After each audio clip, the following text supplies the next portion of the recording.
علیہ وسلم کے غلاموں، صدیق اکبر کو اللہ نے مقام عطا فرمایا، عمر پاک کو بھی رب نے مقام عطا فرمایا، عثمان غنی کو بھی مقام عطا فرمایا، مولا علی کو مقام عطا فرمایا۔ ہم تو کبھی داتا کی دربار پہ جاتے ہیں، ہم کبھی اللہ کے برگزیدہ ولی حضور جمال اللہ کریم نواز کے مزار پہ جاتے ہیں، کبھی بہاؤالدین فکریہ ملتانی کے مزار پہ جاتے ہیں، کبھی شاہ رخ عالم نوری حضوری کے مزار پہ جاتے ہیں، ولیوں کی بارگاہ میں جاتے ہیں، اللہ کی بارگاہ میں دعا کرتے ہیں۔ میں نے کہا ہم نہیں جاتے۔ امام شہبی نے اس روایات کو درج فرمایا ہے، آپ فرماتے سمرقند میں توجہ فرمائے، سمرقند میں قحط پڑ گیا، بارش نہیں ہو رہی، میرے آقا امام الانبیاء کے غلاموں، لوگ پیاسے مر رہے ہیں، قحط پڑ گیا ہے۔ ایک آدمی وقت کے قاضی کے پاس پہنچا، امام شہبی رحمت اللہ علیہ آپ اپنی تصنیف کے اندر درج فرماتے ہیں، اس نے کہا حضرت میری بات یہ ہے سارے لوگوں کو جمع کر دو، امام محمد کے مزار پہ چلے جاؤ، محمد بن اسماعیل کے مزار پہ چلے جاؤ۔ یہ محمد بن اسماعیل کون ہے؟ یہ امام بخاری ہے۔ امام بخاری کے مزار پر سمرقند کے لوگ جمع ہو کے گئے، اپنے علاقے سے 3 میل کا فاصلہ گئے، امام بخاری کے مزار پہ آئے۔ قرآن کے بعد حدیثوں میں سب سے بڑی کتاب ہے امام بخاری، بخاری لکھنے والا جس کا نام محمد بن اسماعیل ہے۔ سمرقند کے لوگ سارے جمع ہو کے امام بخاری کے مزار پہ آئے، اللہ کے دربار میں دعا مانگی، ولی کے قدموں میں کھڑے ہو کر، امام بخاری کے قدموں میں کھڑے ہو کر ابھی دعا مانگی ہے، ہاتھ چہرے پہ گئے ہیں، اللہ نے رحمت کی بارش برسا دی۔ امام ذہبی کہتے ہیں 3 میل کا فاصلہ ہم طے کر کے گھر نہ جا سکے، 7 دن ہم وکیل ہیں اور 7 دن اللہ کی رحمت برستی رہی۔ یہاں تک نہیں ہے، امام شافعی رحمت اللہ علیہ خطیب بغدادی اس روایت کو درج فرماتے ہیں، آپ فرماتے ہیں حضرت امام شافعی رحمت اللہ علیہ، امام اعظم رحمت اللہ علیہ جو سن 80 ہجری کو پیدا ہوئے ہیں، جنہوں نے صحابہ کی زیارت کی ہے، امام اعظم ابو حنیفہ رحمت اللہ علیہ کے مزار پہ امام شافعی آئے، آپ فرماتے ہیں 2 رکعت نوافل ادا کر کے آپ کی بارگاہ میں آتا، امام اعظم ابو حنیفہ کے دربار پہ آتا، اللہ کی بارگاہ میں دعا مانگتا، اللہ اس ولی کے صدقے میری دعاؤں کو قبول فرما دیتا۔ میں نے کہا یہ آج نیا کام نہیں ہے، امام اعظم ابو حنیفہ کے مزار پہ امام شافعی ہے، وہ مجتہد امام ہے، اور وہاں جا کر دعا مانگے اور کہتے ہیں میں دعا مانگتا ہوں تو فوراً میری دعا قبول ہو جاتی ہے۔ امام بخاری کے مزار پہ جا کر دعا مانگے تو بارش 7 دن تک برستی رہے، وہ 3 میل کا فاصلہ طے کر کے گھر نہیں جا سکتے۔ میں نے کہا امام بخاری کے مزار پہ جاؤ تو دعا مانگو قبول ہوتی ہے، داتا کی بارگاہ میں جاؤ تو دعا مانگو کیوں نہیں قبول ہوتی؟ صرف عقیدہ پختہ ہونا چاہیے۔ میں نے مہر علی کے مزار پہ جاؤ دعا مانگو تو کیوں نہیں پوری ہوتی؟ ہم نے تو آزمایا ہے۔ ہم گورنر شریف گئے، ممتاز حسین قاضی رحمت اللہ علیہ کے جنازے پہ، جب ہم مزار پہ حاضری دی، علماء کے ساتھ تھے، انہوں نے کہا کہ حاضری دروازہ بند ہو گیا واپس چلتے۔ میں نے کہا نہیں، آج ہم مہر علی کے مہمان ہیں۔ ہمارے استاد محترم مولانا عبدالمجید چشتی صاحب رحمۃ اللہ علیہ ان کی قبر پہ کروڑوں رحمتوں کا رسول پر انہوں نے کہا قاری صاحب یہ تو کہتے ہیں 2 اس کمرے میں سوئیں، 2 اس کمرے میں سوئیں، 2 اس کمرے میں سوئیں۔ میں نے کہا نہیں، وہیں میں کھڑ گیا جہاں لنگر کھلاتے ہیں، میں نے رخ کیا مہر علی کے گنبد کی طرف، میں نے کہا آپ میزبان ہیں، ہم مہمان ہیں، ہم سوئیں گے بھی ادھر اور کمرہ بھی علیحدہ رہے گا۔ ابھی یہ بات ہی تھی، لنگر خانے سے ایک جوان آیا، سر پہ ٹوپی رکھی، اس نے سلام کیا، مولانا کہاں سے آئے ہو؟ میں نے کہا ہم ملتان سے ہیں۔ اس نے کہا یہ چابی لو، یہ کمرہ ہے، جتنے دن دل کرتا ہے تم رہو۔ ہم نے جب تالا کھولا تو بستر لگے تھے، سب نیچے سوئے، ہمارے کمرے میں بستر بچھے ہوئے تھے اور 4 پہیاں بھی بچھے ہوئے تھے۔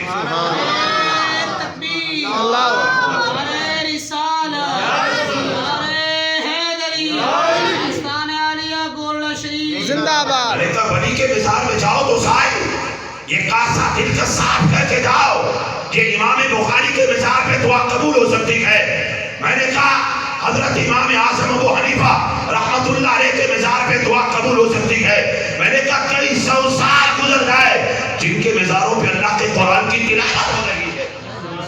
پھر میرا علی شاہ سے رحمت اللہ علیہ جب پاک وطن کی سرزمین پہ آتے تو لوگ سوال کرتے حضرت آپ یہاں منیر کے اندر یہ بات فرماتے ہیں میں یہاں اللہ کے قرآن کی تفسیر دیکھنے آتا ہوں. لوگوں نے کہا قرآن کی تفسیر، آپ نے فرمایا قرآن اعلان کرتا ہے فَاذْكُرُونِي أَذْكُرْكُمْ وَاشْكُرُوا وَلَا تَكْفُرُونَ، تو میرا ذکر کرو میں تمہارا ذکر کروں گا.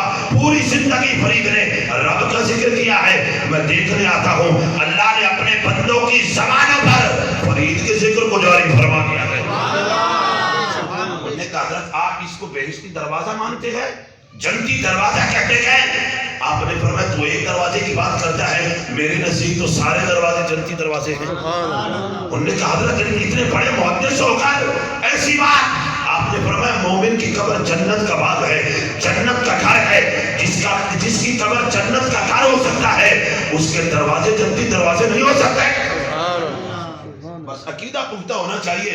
ولی کے مزاج میں جاؤ تو ہم نے کہا جس غوث کو ہم مانتے ہیں ان کی بارگاہ میں وہ بڑھیا روتی ہوئے نا، اپنی کرامت تو سنی ہے، لوگ اس کرامت پہ بڑا سوال اٹھاتے ہیں جی 12 سال کا ڈبا ہوا بیڑا کیسے تر گیا؟ میں نے کہا ہم نے کب کہا ہے کہ غوث نے تارا ہے؟ صرف سمجھنے کی بات ہے. میں نے کہا وہ روتی ہوئی آئی تو آپ نے اللہ کی بارگاہ میں ہاتھ اٹھائے، رب کی بارگاہ میں فریاد کی. میں نے کہا ڈبانے والا بھی مالک ہے، اٹھانے والا بھی مالک ہے، کہا مولانا قرآن سے دلیل دو. میں نے کہا قرآن اٹھا. جو رب 100 سال کے بعد اٹھا سکتا ہے وہ 12 سال کے بعد نہیں اٹھا سکتا. سبحان اللہ. سورۃ بقرہ اٹھاؤ. حضرت عزیر علیہ السلام اللہ کے نبی سوئے، جب اٹھے 100 سال کے بعد رب نے پوچھا اے پیارے کتنی دیر سوئے ہو؟ یومن او بعد یوم، ایک دن یا آدھا دن؟ فرمایا نانا 100 سال سوئے رہے ہو. وانظر الی حمارک، اپنے گدھے کی طرف دیکھو، گدھے کا نام و نشان نہیں تھا، مٹیا مٹیا ہو چکا تھا. عزیر علیہ السلام دیکھ رہے ہیں رب نے عزیر کے سامنے اپنے نبی کے سامنے اس گدھے کی ہڈیاں بھی بنائیں، اس کا گوشت بھی بنایا، کھال بھی لگی، اس نے چرنا بھی شروع کر دیا. عزیر علیہ السلام دیکھ رہے ہیں. میں نے کہا جس رب نے 100 سال کے بعد عزیر علیہ السلام کو اٹھایا، جس رب نے 100 سال کے بعد عزیر علیہ السلام کی سواری کو زندگی عطا کی، میں نے کہا اسی رب نے غوث کی دعا کی برکت سے 12 سال کے ڈوبے ہوئے بیڑے کو بھی تار کیا تھا. میں نے کہا سورۃ بقرہ پہلا پارہ اٹھاؤ. موسیٰ علیہ السلام کی قوم جمع ہو کے آگے، یا نبی اللہ ہمارا بھائی قتل ہو گیا. آپ نے فرمایا اچھا؟ اللہ نے فرمایا میرے نبی موسیٰ اب میں آپ سے پوچھتا ہوں موت کون دیتا ہے؟ بتائیں. اللہ. زندگی کون دیتا ہے؟ اللہ. تو میرا رب چاہتا تو اسے زندہ کر دیتا. اللہ نے فرمایا نہیں پیارے، آئے گا تو، بتائے گا تو، اور پھر زندگی میں عطا کروں گا. موسیٰ علیہ السلام کے پاس قوم آئی، رب نے کہا میرے نبی موسیٰ ان کو کہو ایک ایسی بات کرو، ان اللہ یامرکم ان تذبحوا بقرہ قالوا وتتخذون ہزوا قال اعوذ باللہ ان اکون من الجاہلین. موسیٰ علیہ السلام نے کہا قوم گائے ذبح کرو. نے کہا یا نبی اللہ ہم سے مذاق کرتے؟ آپ نے فرمایا مذاق کرنا تو جاہلوں کا کام ہے، میں تو اللہ کا نبی ہوں، میں اللہ کی پناہ مانگتا ہوں، مذاق نہیں کر رہا. تم گائے ذبح کرو. انہوں نے کہا گائے کیسی ہو؟ رب نے گائے کا کلر بھی بتایا، ڈھنگ بھی بتایا، رنگ بھی بتایا. قالوا ادع لنا ربك يبين لنا ما هي قال انه يقول انها بقرة لا فارض ولا بكر اوان بين ذلك ففعلوا ما تؤمرون. قالوا ادع لنا ربك يبين لنا. وہ پوچھتے گئے، موسیٰ نبی بتاتا گیا، اللہ نے اس پورے کو قرآن میں درج فرما دیا. گائے ذبح ہو گئی. جب ذبح ہوئی نا، میں اصل جو بات بتانی وہ گائے کس کی تھی؟ نبی کی تھی؟ نہیں، اس قوم کے ایک ولی کی گائے تھی. میں نے کہا اگر کہو کہ ولی کی دعا سے مردے زندہ نہیں ہوتے، میں نے کہا ولی کی گائے کے گوشت سے بھی مردہ زندہ ہو جاتا ہے. جو رب ولی کی گائے کے گوشت سے مردے کو زندہ کر سکتا ہے وہ ولی کی دعا سے مردہ زندہ نہیں کر سکتا. اللہ نے فرمایا میرے نبی موسیٰ ان کو کہو کہ ذبح کرو. ذبح ہو گئے. فرمایا اس کا گوشت کا ٹکڑا اس مردے کو لگاؤ، یہ زندہ ہو جائے گا. قرآن کی تفسیر ہے، پہلا پارہ. کوئی تفسیر اٹھا کر پڑھ لو. میں نے کہا گائے ذبح ہو گئی. اب گوشت نے تو اسے زندگی نہیں دی نا. ارے گوشت کے اندر کیا پاور ہے؟ رب بتانا چاہتے ہیں قیامت تک آنے والوں کو کہ میرے برگزیدہ نیک بندوں کی گائے میں بھی رب نے اتنی پاور رکھی ہے. فرمایا گائے کا گوشت لگے گا، زندگی میں دوں گا. اے پیارے نبی موسیٰ قیامت تک ولی کا ذکر بھی ہوتا رہے گا، ولی کی قید کا ذکر بھی ہوتا رہے گا۔ دوسرا پارہ اٹھاؤ، حضرت حزقیل علیہ السلام اللہ کے نبی گزرے ہیں، آپ ایک قبیلے سے گزرے، وہاں طاعون کا مرض آیا، لوگ مر رہے تھے، جو بڑے لوگ تھے نا وہ وہاں سے چلے گئے، غریب مر گئے بیچارے۔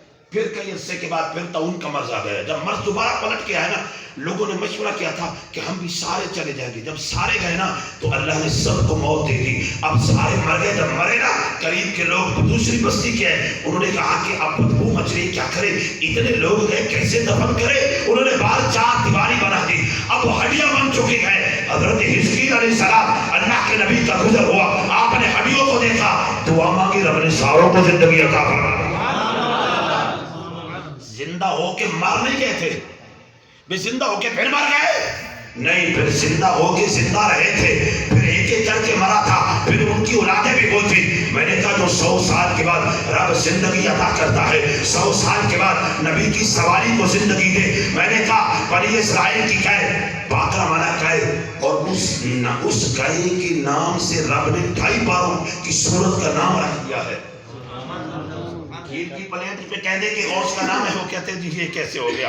میں نے کہا رب نے کبھی تو سورت کا نام تھا جو قید کے نام پر رکھا ہے، کبھی رب نے کہا سورت المائدہ، مائدہ مانا دسترخوان، کبھی کہا سورت النساء، نساء مانا عورت، کبھی کہا سورت النمل، نمل مانا چونٹی۔ میں نے کہا رب نے کلام اللہ کی صورتوں کے نام پہ